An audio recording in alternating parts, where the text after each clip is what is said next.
कभी सोचा है बर्फ से ढकी उन ऊंची पहाड़ियों पर जहां से सांस लेना भी मुश्किल हो जाता, वहीं भारत के जवानों ने देश की इज्जत बचाने के लिए खून और बर्फ के बीच युद्ध लड़ा था।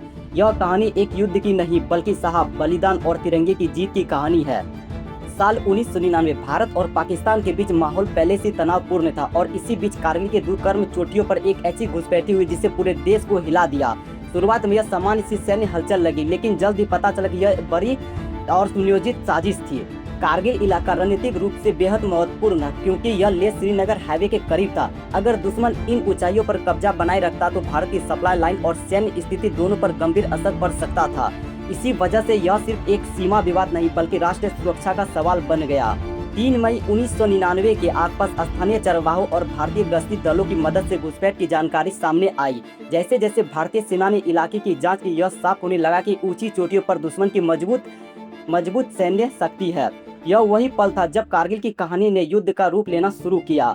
भारत ने अपने इलाकों को वापस लेने के लिए ऑपरेशन विजय शुरू किया। यह आसान लड़ाई नहीं थी क्योंकि भारतीय जवानों को ऊंचाई, ठंड, कम ऑक्सीजन और दुश्मन की मजबूत पोजीशन सबसे एक साथ लड़ना था। लेकिन भारतीय सेना ने हर मुश्किल के बावजूद एक एक पहाड़ी पर दोबारा कब्जा करना शुरू किया। टोलोलिंग और द्रास जैसे इलाके इस युद्ध के सबसे अहम मोर्चे बने। यहाँ की लड़ाई केवल बंदूकों की नहीं बल्कि हिम्मत, धैर्य और रणनीति की भी थी। हर चोटी, हर बंकर, हर मोड़ पर भारतीय सैनिकों ने जान की बाजी लगाई।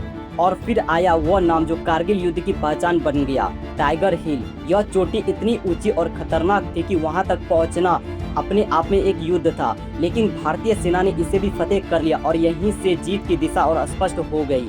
कारगिल युद्ध ने कई वीरों को जन्म दिया, जिनमें कैप्टन विक्रम बत्रा का नाम आज भी अमर है। उनकी वीरता, उनके हौसले और उनका बलिदान आने वाली पीढ़ियों को प्रेरित करते होंगे।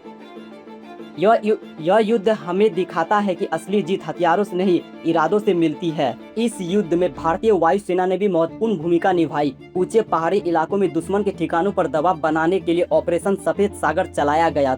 जमीन और आसमान दोनों मोर्चे पर भारत ने अपनी ताकत दिखाई, लेकिन जीत की कीमत बहुत भारी थी। इस युद्ध में भारत ने अपने कई बहादुर जवान खोए और सैकड़ों सैनिक घायल हुए। 26 जुलाई 1999 को जब युद्ध समाप्त हुआ तब जीत के साथ साथ बलिदान की एक गहरी पीड़ा भी देश के दिल में रह गई। 26 जुलाई 1999 को भारत ने कारगिल युद्ध में विजय हासिल की। आज यही दिन कारगिल विजय दिवस के रूप में मनाया जाता है ताकि उन सैनिकों को याद किया जा सके जिन्होंने देश के लिए अपने प्राण निछावर कर दिए। यह दिन सिर्फ जीत का नहीं बल्कि सम्मान, स्मृति और गौरव का दिन है। कारगिल युद्ध ने पूरे भारत को एक सूत्र में बांध दिया था। हर घर में, हर टीवी स्क्रीन पर, हर दिल में एक ही प्रार्थना थी, हमारे जवान सुरक्षित लौटे। यह युद्ध हमें याद दिलाता है कि जब देश का संकट आता है तो भारतीय सैनिक सबसे आगे खड़े होते हैं। कारगिल सिर्फ एक युद्ध नहीं था, यह भारत के साहस, एकता और त्याग की सबसे बड़ी कहानियों में से एक है। बर्फीली चोटियों पर लहराता तिरंगा आज भी यही कहता है, भारत झुकता नहीं है, भारत जीतता है। कारगिल की बर्फीली चोटियों पर सिर्फ एक युद्ध नहीं लड़ा गया, वहाँ भारत की आत्मा ने जीत लिखी थी। इसी तरह का वीडियो को देखने के लिए चैनल को सब्सक्राइब करें।